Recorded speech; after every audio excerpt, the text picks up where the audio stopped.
Surely I'm not the only one feeling a little bit of Secret Lair fatigue, and I've said before, I really like Secret Lair, and I think it's totally okay when they make them, even like this quarterly drops, but there's been a lot in the past couple weeks, and I don't understand how people are supposed to keep up with them. That in conjunction with the fact that, like, there have been, a large assortment of issues with people actually trying to get on there and access them, those two things together definitely don't make for a good, combination in my experience. However, we got the announcement today for the Avatar: The Last Airbender Secret Lair Superdrop. We knew this was coming, we just didn't know the full breadth of it, and now we do. So I'm going to go through it with you guys fairly quickly and just talk about the value in each one. And obviously, if you guys tried to participate in the Secret Lair, the Encyclopedia Countdown, whatever it was, that went up earlier this week, there were plenty of issues there. I made a video talking about it. I still think we should be looking at a print-to-demand model. I don't necessarily have confidence that Wizards is going to do anything to change that, but I always just want to put my thoughts out there anyway.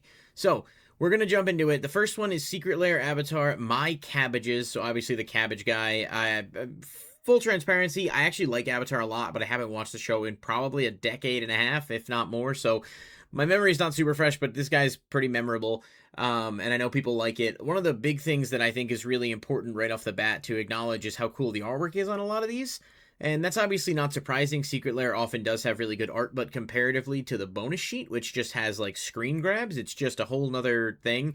So a little disappointed that they put the effort and art into these, but not into that.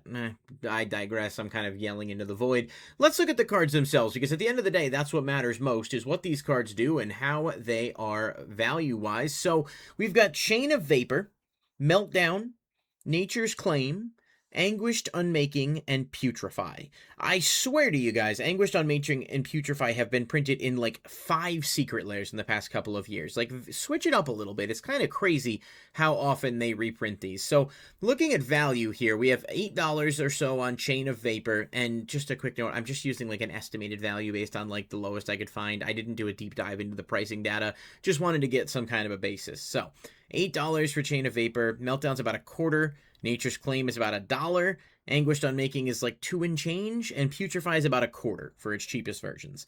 These are all in non-foil. Nature's Claim was just reprinted in the Final Fantasy bonus sheet as well, so just something for thought. Now, on the foil side of things, all those prices are pretty much the same, with the exception of Chain of Vapor, which does not have any other foil printings. Its only foil printing is around $200. Very big foil, obviously, but is that just because it was from Onslaught and it doesn't have any other printings?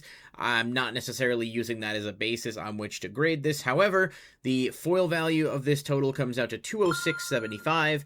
Again, the non-foil at $11.25. So does that make sense for you to purchase based on the foil price of $39.99 and $29.99 respectively? That's a decision you have to make, but I'm just giving you the data there on the numbers.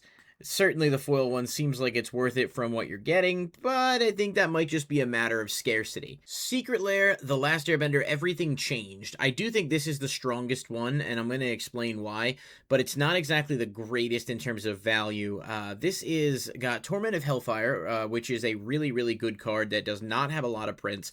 This is around $25 at the cheapest, and its foil version is around $30, so that's a good inclusion. Blood Moon, $7 or so for the cheapest version of it, and $8 for the foil. I do think it being a Secret Lair and a popular card will have a premium, so this will probably be one of the more expensive Blood Moons for whatever that's worth. Lightning Bolt has been printed 1,000 times. It's about a quarter, give or take, for the regular common version, and maybe we'll call it $3 being generous for the foil. We just got this with Final Fantasy as well. Shadowmoor is the set Dramatic Entrance is from, and it has no other prints. Shadowmoor did not have foils, so this card has no foil comparable. So we're looking at about $1 for the non-foil, and just I don't actually have a value here for that. I guess we could give it an arbitrary value, but I don't think that's really necessary in this case. Factoring those things in, we're looking at $33.25 for the non-foil and $41 not factoring in Dramatic Entrance because it obviously doesn't have a value.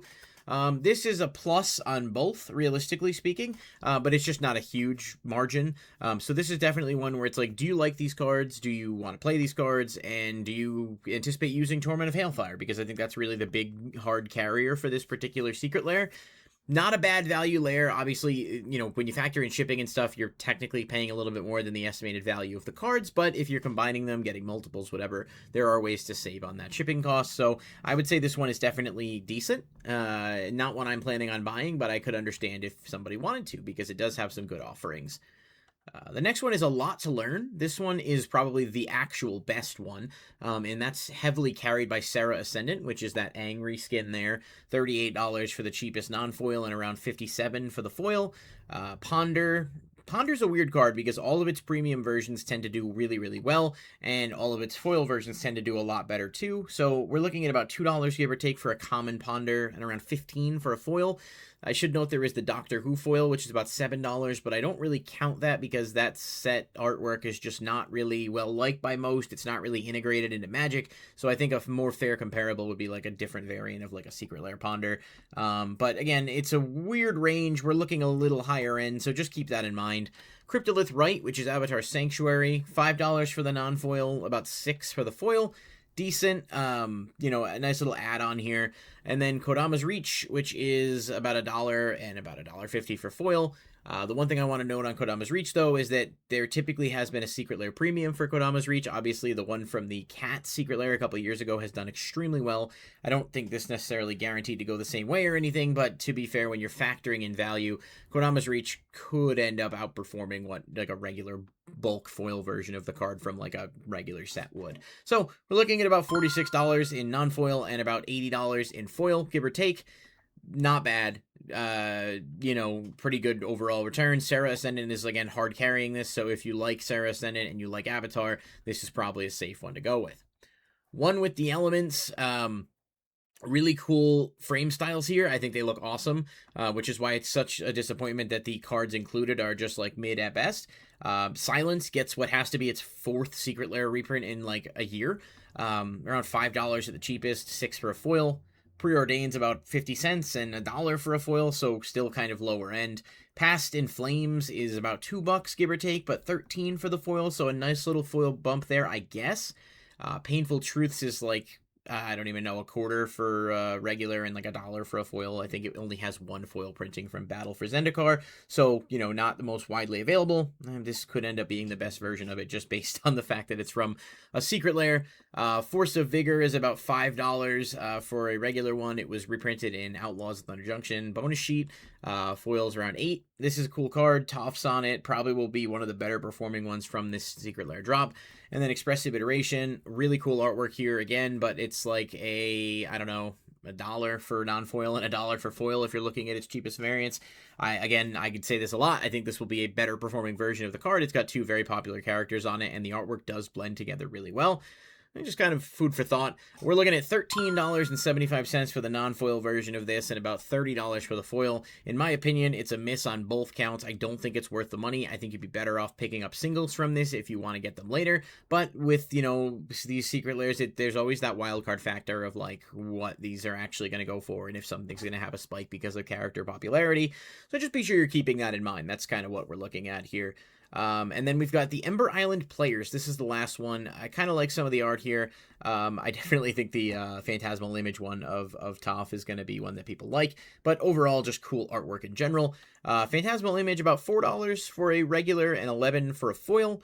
Braid of Fire, kind of hard carrying this one a bit, around $18 at the cheapest and around $35 for its foil version. However, there is a Secret Lair version of it that did come out that was foil only, that is around $20, so I don't know if that's a good comparable. Kind of hard to say.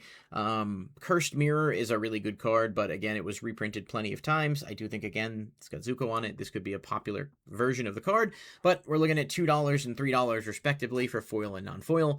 Mask of Memory is a 50-cent card with a $7 foil premium. Decent enough. It's not a terrible card.